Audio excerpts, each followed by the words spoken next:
العالمين. الصلاة والسلام على نبينا محمد وعلى آله وصحبه ومن والاه ما بعد. Sebelum kita lanjutkan, saya lupa sampaikan kemarin ya. Syarat la ilaha illallah itu ada dua jenis. Syarat la ilaha illallah itu ada dua jenis.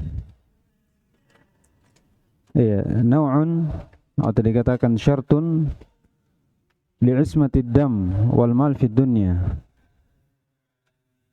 Ini yang pertama, yaitu syarat li'ismatid dam, untuk menjaga darah, harta di dunia. Ini jenis yang pertama. Jadi syarat la ilaha illallah itu ada dua jenis. Jenis yang pertama, syarat yang mencegah darah dan harta di dunia. Ini syarat yang pertama atau jenis yang pertama. Jenis yang kedua yaitu syarat yang menjaga seorang mukmin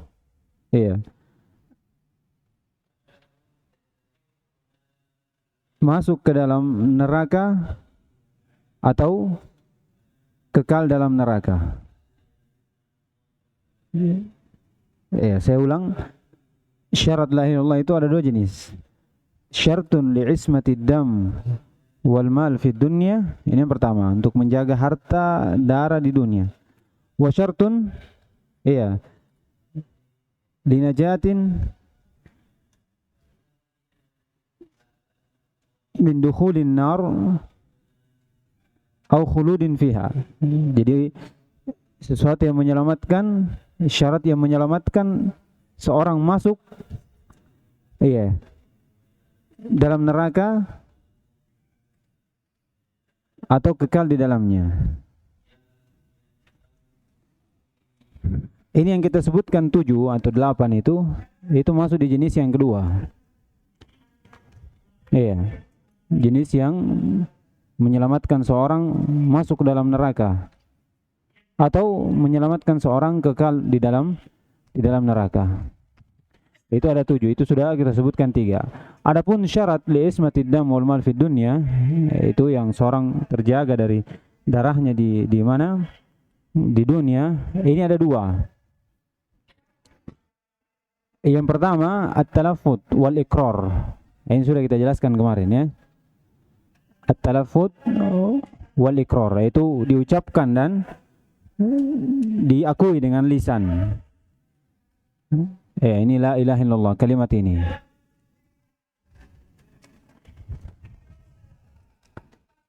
Yang kedua yaitu tidak melakukan dari pembatal-pembatal tauhid ini.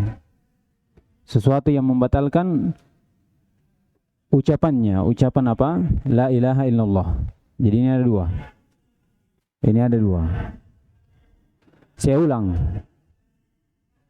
Mencatat. Saya ulang lagi. Kalau saya sebutkan satu faedah, antum tidak menulis dengan alasan cepat. Dimaklumi. Yang tidak dimaklumi, kalau saya cepat, antum tidak ada usaha. Imma bertanya atau disuruh ulang. Tapi antum biarkan saya begitu lewat. Baru tanya kenapa tidak tulis? Karena cepat sekali. Kalau antum ditanya kenapa tidak disuruh ulang? Ini menunjukkan berarti antum malas. Antum malas. Ini dari adab seorang penuntut ilmu seperti itu. Disebutkan oleh As-Sa'di rahimahullah, bentuk adab seorang murid pada guru. Ini saya sampaikan ya. Itu dari memuliakan dia, menulis, duduk sopan, mendengarkan. Itu kenapa? Karena seorang guru itu sudah mempersiapkan awal-awal kali dia belajar. Sebagaimana yang disebutkan oleh Imam Ahmad, dia baru belajar, itu sudah niatkan angkat kebodohan dirinya dan mengangkat kebodohan orang lain. Artinya apa? Dia sudah niatkan untuk mengajarkan ilmu itu. Iya, belum lagi kalau dia murojaah, memperbaiki, menyampaikan sama antum, berusaha untuk dipahamkan, sedangkan antum main-main saja, tidak menulis, tidak tahu apa. Iya, ini itu pertama. Yang kedua, antum di sini belajar, antum makan gratis, tidur gratis. Kalau cuma duduk saya mesti mendengarkan apa? Antum pulang.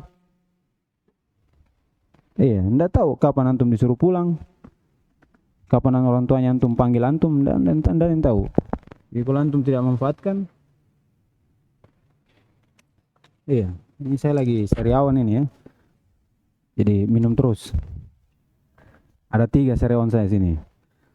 Jadi kalau saya ngomong ada yang tidak jelas, itu dimaklumi karena lagi perih. Jadi kalau antum tidak menulis lagi, iya ditulis itu. Kalau kita sekedar baca saja, iya, siapa saja bisa belajar. Pintar bahasa Arab, terjemah, selesai. Iya, selesai. Tapi itulah ulama. Ulama itu menulis. Kalau dia mau tulis semuanya, itu bisa. Cuman ulama seperti itu. Dia kalamnya sedikit, tapi mananya luar biasa. Orang baca 1 paragraf, itu bisa dibahas sampai 3 halaman, 4 halaman, sampai berhari-hari. Iya, Aqidah Wasithiyah, matanya kalau antum lihat berapa lembar situ. Itu disyarah ini setebal ini, disyarah oleh Syekh Al-Syekh 2 jilid. Kau pikir apa itu? 2 jilid. Matanya, kalau tulisan besar begini paling 2 lembar. Tapi disyarah 2 jilid. Subhanallah. Ditulis ya, ditulis.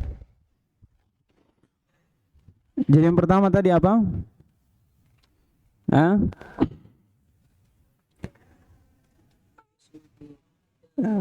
Syarat yang menyelamatkan darah, dan harta di dunia. Ini ada 2. Pertama, talaffuz wal iqrar, diucapkan kemudian apa? Diakui dengan lisan. Al-iqrar bil lisan. Ini dari syarat yang pertama. Ini sudah saya sampaikan kemarin ya, sebagaimana nukilan ittifaq dari Ibnu Taimiyah rahimahullah, bahwasanya seorang hamba awal kali perintah adalah berucap la ilaha illallah. Dalil-dalilnya sudah kita sampaikan. Yang kedua itu adalah bagaimana seorang tidak melakukan hal-hal yang membatalkan kalimat tauhidnya ini. Tidak melakukan hal-hal yang membatalkan dari kalimat tauhid ini. Ini dengan apa? Dengan melakukan kesyirikan dan selainnya dari hal-hal yang membatalkan keislaman. Ini nanti ada di pembahasan berikutnya, yaitu nawaqidul Islam. Ini dari saya ulang. Jadi syarat la ilaha illallah 2 jenis ya. Pertama, jenis yang menyelamatkan seorang di dunia, menyelamatkan harta dan darahnya di dunia. Jenis yang kedua, yang menyelamatkan seorang hamba dari neraka, masuk atau kekal. Masuk atau kekal. Yang menyelamatkan seorang di dunia itu ada 2 syarat. Diucapkan la ilaha illallah, diikrar dengan lisan, diakui dengan lisan. Yang kedua, tidak melakukan hal-hal yang membatalkan keislamannya ini.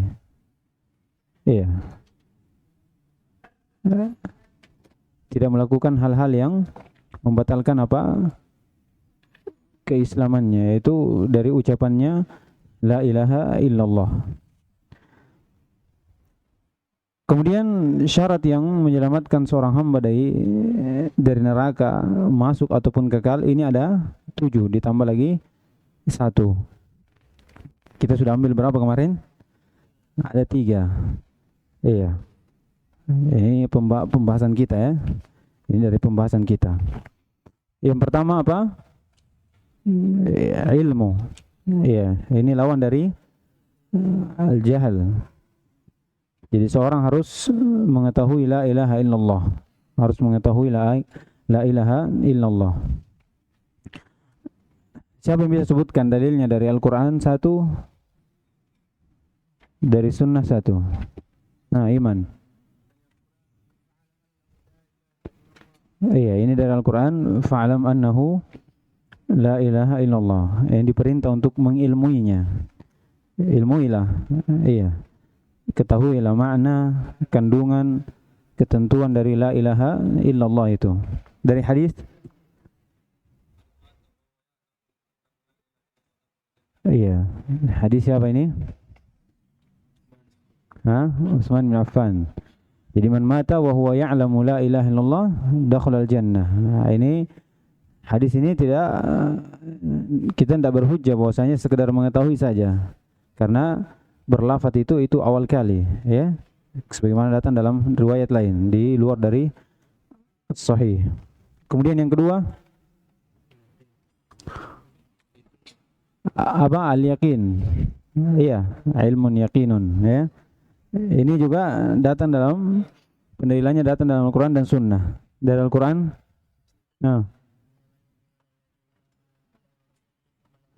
iya.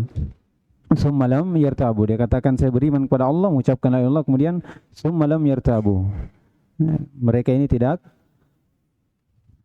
ragu dari ucapannya ini, yakin dengan seyakin-yakinnya. Ini dalam ayat, ya. Dalam hadis,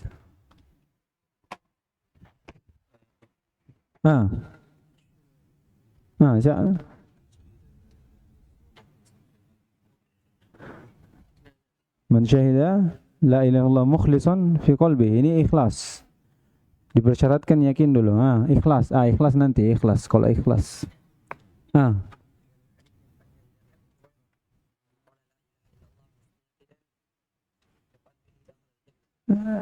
Iya, ini dalam hadis, ya. Man qala la ilaha illallah mustayqinan fi qalbihi. Iya, diikutkan dengan apa? Al-yakin. Di dalam hadis lain, iya, ghairu syakin. Iya. Kemudian ketiga, ikhlas. Ikhlas. Dalilnya Al-Quran. Ala lillahi dinul khalis. Iya. Ini dalam Al-Quran. Di Az-Zumar itu ada banyak, ya. Ada 3 ayat kalau tidak salah. Di Nabi SAW itu, inni umirtu an na'budallaha mukhlishan lahuddin. Itu ada 3 kali diulang. Ada 3 kali. Yang satunya mukhlishan lahu dini. Itu di Az-Zumar, ya. Di Al-Bayyinah juga, wa ma umiru illa liya'budullaha mukhlishina lahuddin. Ini bentuk keikhlasan pada agama, itu pada ucapan la ilaha illallah. Dari hadis, man syahida la ilaha illallah mukhlishan fi qalbihi dakhala al-jannah. Ini 3 selalu diikutkan dengan dakhala al-jannah. Iya. Hadisnya siapa ini?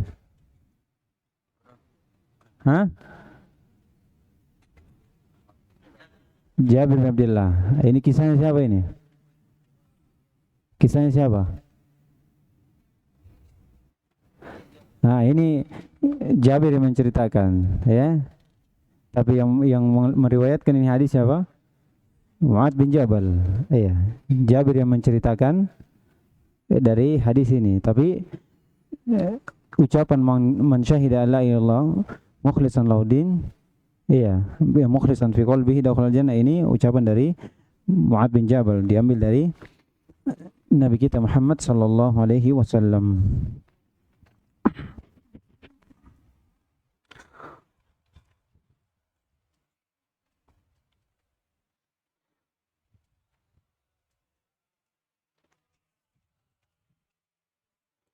Baik. Kemudian selanjutnya, yaitu sidq. Ini lawan dari al-kadzib. Sidq lawannya al-kadzib.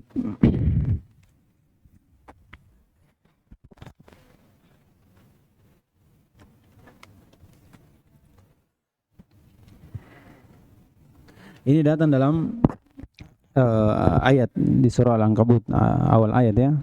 Ayat 1 dengan ayat 2. Di surah Al-Ankabut, di awal ayat, Allah berfirman, ahasiban nasu ayyutraku ayyakulu amanna wa hum la yuftanun wa laqad fatanna alladhina min qablihim fala ya'lamanna Allahu alladhina amanu fala ya'lamanna Allahu alladziina shadaqu wa la ya'lamanna Allah wa la ya'laman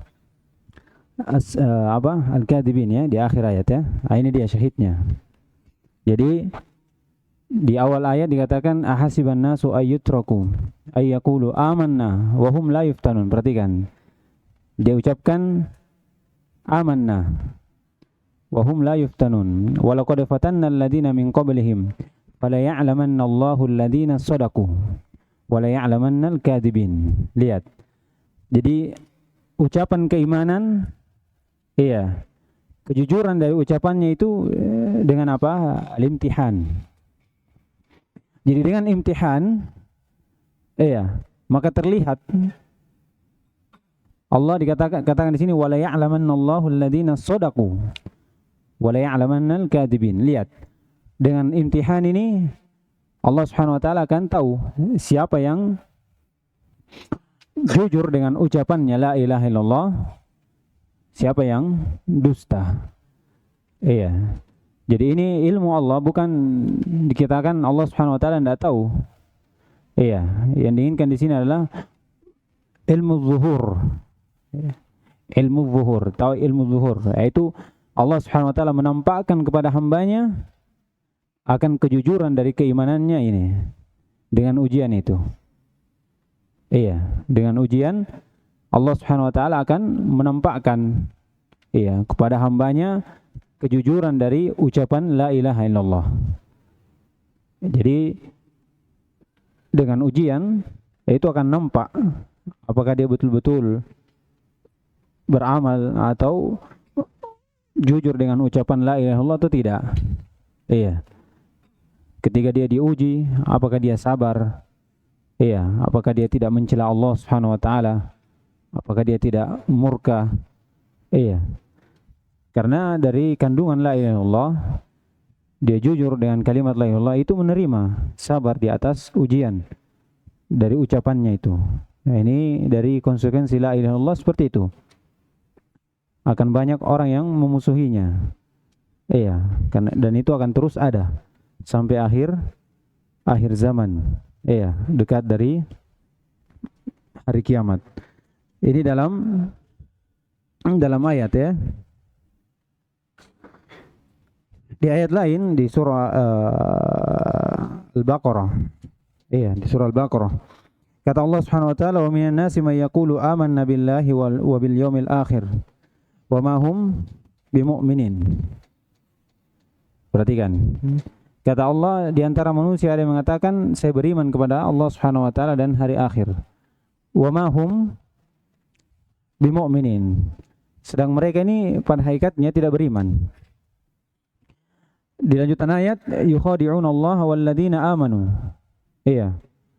Mereka ingin menipu Allah Subhanahu wa taala dan kaum mukminin di sekitarnya. Iya. Wa ma hum yukhadi'una Allah wa ma yukhadi'una illa anfusahum wa ma hum yash'urun. Perhatikan. Pada hakikatnya mereka ini tidak menipu kecuali diri mereka sendiri dalam keadaan mereka tidak tahu. Jadi mereka tidak tahu. Itu adalah tidak dari Allah Subhanahu wa taala, karena dia ingin menipu Allah, pada hakikatnya dialah yang tertipu. Iya. Dia tidak sadar bahwasanya dia di atas kesesatan, dia di atas dosa. Iya, wa ma yash'urun, dan mereka tidak tahu. Mereka tidak tahu dari perlakuannya ini. Iya. Fi qulubihim marad. Di dalam hati mereka ada penyakit. Iya. Dan penyakit terbesar adalah penyakit kemunafikan. Bagaimana seorang menampakkan kebaikannya, keislamannya di depan manusia, pada hakikatnya ada kemunafikan dalam dirinya, benci kepada Islam, benci kepada kaum mukminin dan selainnya. Iya. Dari hal-hal yang Allah Subhanahu wa taala cintai. Jadi ini dua hadis ini atau dua dalil ini menunjukkan bahwasanya seorang mengucapkan la ilaha illallah itu harus dibarengi dengan rasa jujur dalam dirinya. Iya. Betul-betul mengakui, iya, dari ucapannya ini, konsekuensi atau ketentuan-ketentuan yang ada pada kalimat la ilaha illallah. Ini dalam dua ayat ya. Di dalam hadis ini ada di matan ya, ada disebutkan di situ hadis. Dikatakan kama qala Nabi sallallahu alaihi wasallam man qala Allah mukhlishan fi riwayatin khalisan min qalbi wa fi riwayatin shadiqan min qalbi. Iya, shadiqan min qalbi. Ini hadis datang dari Mu'adz bin Jabal radhiyallahu taala anhu. Iya. Diambil dari Nabi sallallahu alaihi wasallam. Katakan Rasulullah sallallahu alaihi wasallam bersabda, "Ma min ahadin syahida an la ilaha illallah wa anna Muhammad abduhu wa rasuluhu shadiqan min qalbihi illa harramahu Allahu 'alan nar." Ini hadis Mu'adz bin Jabal.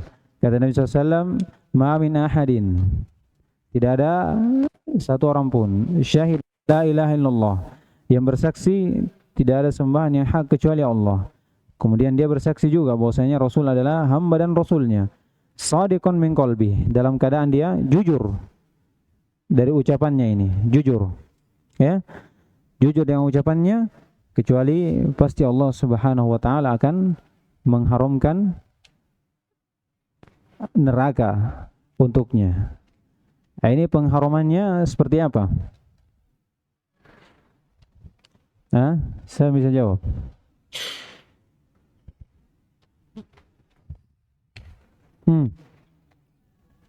Belakang sana. Bagaimana pengharamannya ini? Dikatakan haramahullahu 'alan nar.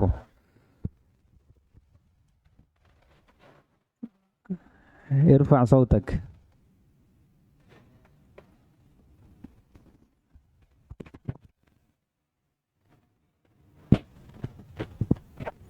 Ana tidak dengar, kurang jelas.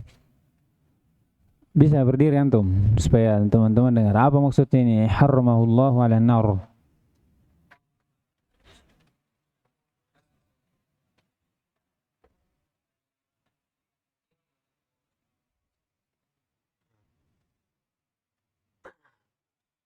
Kalau Allah akan mengharamkan masuk neraka, apa?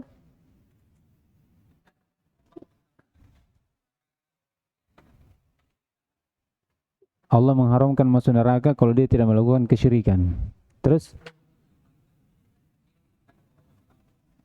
kalau dia melakukan kesyirikan kecil, maka dia di bawah masyiah, tahta masyiah. Ya, ini ada rinciannya kalau seperti itu ya. Ada satu poin yang saya ingin mungkin bisa diperhatikan. Haramahullahu 'alan nar. Siapa Arfan?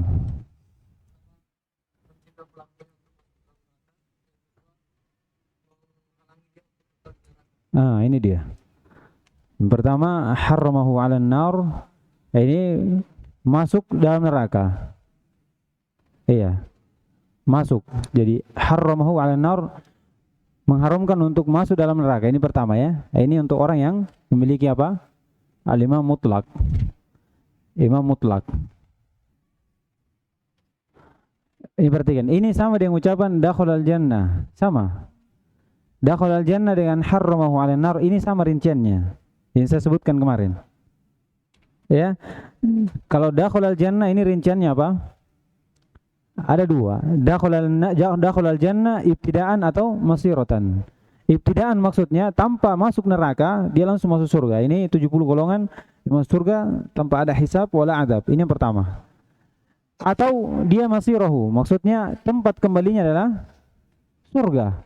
Jadi dia awal kali ketika hari kiamat dimasukkan dulu dalam neraka oleh Allah Subhanahu wa taala. Kemudian setelah itu karena ada keimanan dalam dirinya yang dibawa, maka Allah Subhanahu wa taala memberikan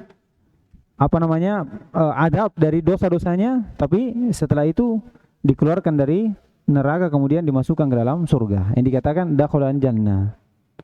Dakhalal jannah, ya kan? Kalau dikatakan harramahu 'alan nar, ini juga dua. Sama tadi.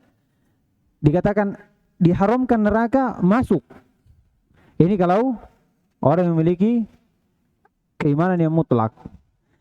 Harramahu 'alan nar yaitu kekal dalam neraka. Ini kalau dia meninggal dengan dosa-dosa tapi membawa kalimat la ilaha illallah dengan ketentuan syarat.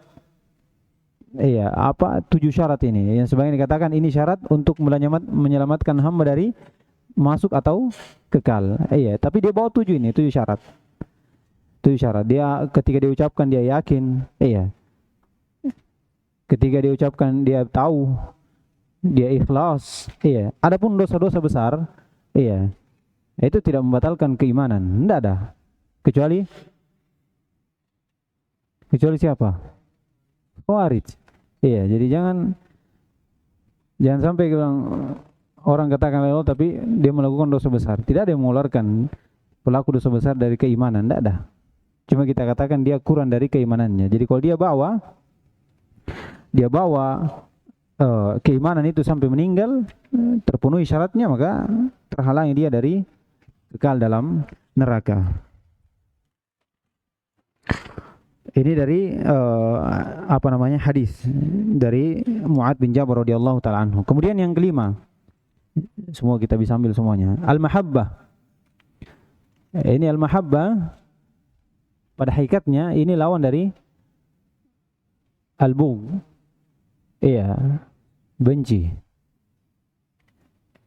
Ini sebenarnya juga akan disebutkan di syarat yang ke-8.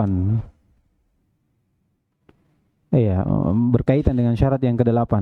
Nah, itu kufron. Kufur terhadap selain Allah Subhanahu wa taala. Iya. Jadi syarat yang kelima adalah cinta. Cinta kepada Allah Subhanahu wa taala. Ada kecintaan. Iya, makanya dia ucapkan la ilaha illallah. Ada cinta ibadah kepada Allah Subhanahu wa taala. Dalilnya di surah Al-Baqarah juga. Kata Allah Subhanahu wa taala, "Wa minan nasi may yattakhidhu min dunillahi andada yuhibbunahum ka hubbillah." Iya, yuhibbunahum ka hubbillah. Ini walladzina amanu asyaddu hubban lillah. Nah, itu lanjutan ayat ya. Kata Allah Subhanahu wa taala, di antara manusia wa minan nasi ada yang menjadikan selain Allah Subhanahu wa taala tandingan. Iya. Ada yang menjadikan tandingan untuk Allah Subhanahu wa taala. Yuhibbunahum. Orang yang menjadikan tandingan ini kaum musyrikin itu mencintai tandingan-tandingan Allah Subhanahu wa taala. Mencintai sembahan-sembahan selain Allah Subhanahu wa taala. Kahubbillah. Seperti hubbillah itu takdirnya kahubbihim fillah atau kahubbihim Allah, seperti kecintaan mereka kepada Allah. Walladzina amanu iya asyaddu hubban lillah. Nah, ini ayat ini itu ada 2 penafsiran. Ada 2 penafsiran. Jadi syahidnya kalau dikatakan seorang yang mengatakan la ilaha itu harus ada kecintaan kepada Allah Subhanahu wa taala. Iya.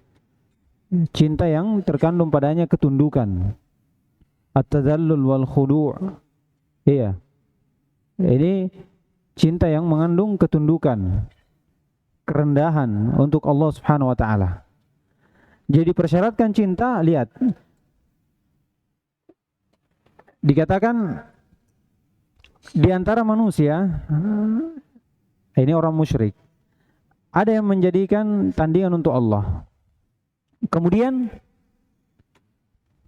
Kemudian orang musyrik ini cinta kepada tandingan selain Allah Subhanahu wa taala, sembahan sebagaimana dia cinta kepada Allah. Lihat, ini tafsiran yang pertama dan ini yang cocok. Kalau misalnya kita bawa dari sini, ya. Dikatakan mereka mencintai sembahannya sebagaimana mereka mencintai Allah Subhanahu wa taala.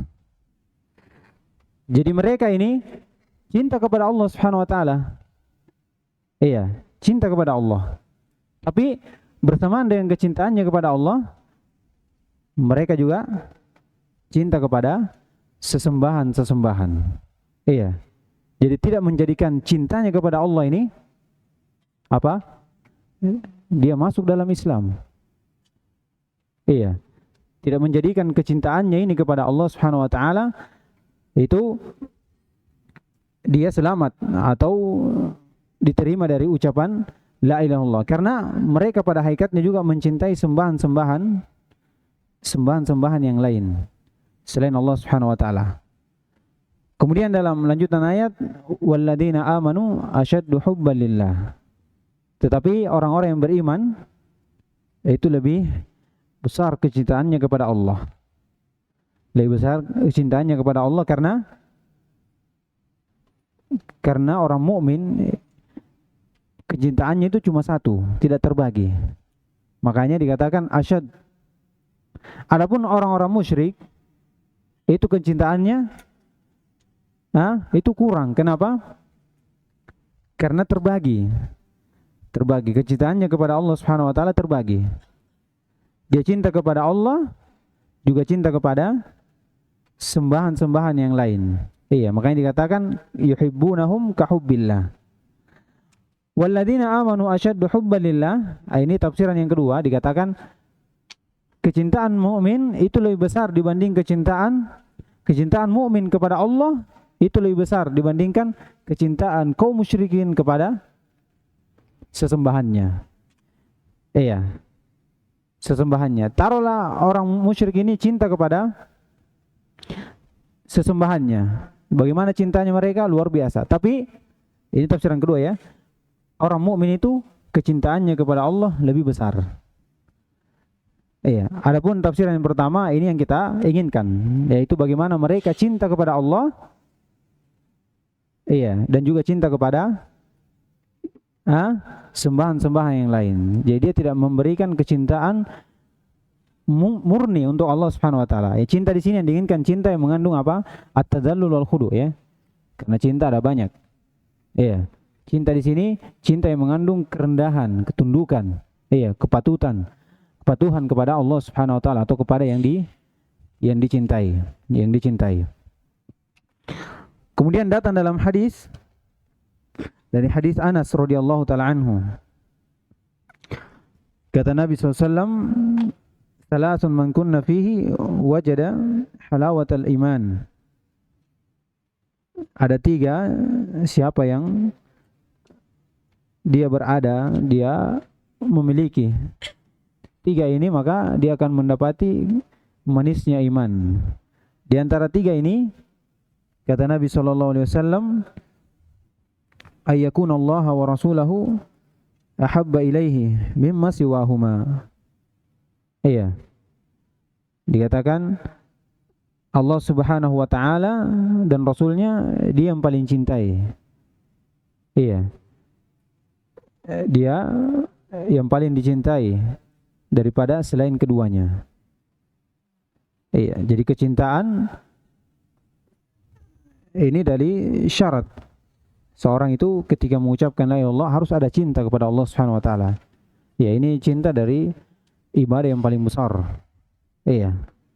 Ibadah yang paling besar di antara rukun dari rukun ibadah bersama al-khauf dan roja sebagaimana disebutkan. Jadi rukun ibadah ada 3, ada khauf, roja, dan yang terakhir yang paling tingginya adalah mahabbah.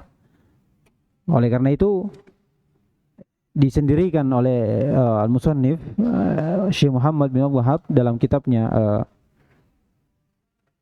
Ad-Durrus Saniyah fi Ajwiyati Najdiyah, dikatakan syirk fil mahabbah ada. Asyirk fil mahabbah. Syirik dalam kecintaan.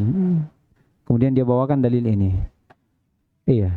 Jadi syirik dalam kecintaan disendirikan kesyirikan dalam bentuk kecintaan, karena ibadah kecintaan ini itu ibadah besar.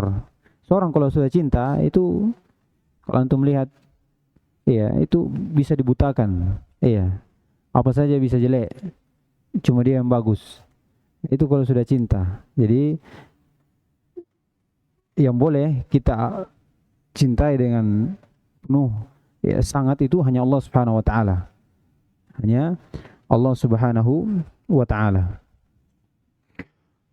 Kemudian yang keenam, al-inqiyad. Baik. Ya, supaya mempermantap kita akhirkan saja, nanti yang sudah kita ambil bisa diulang kembali, dipahami dan dihafal ya. Tidak ada masalah karena insyaallah waktu kita luas.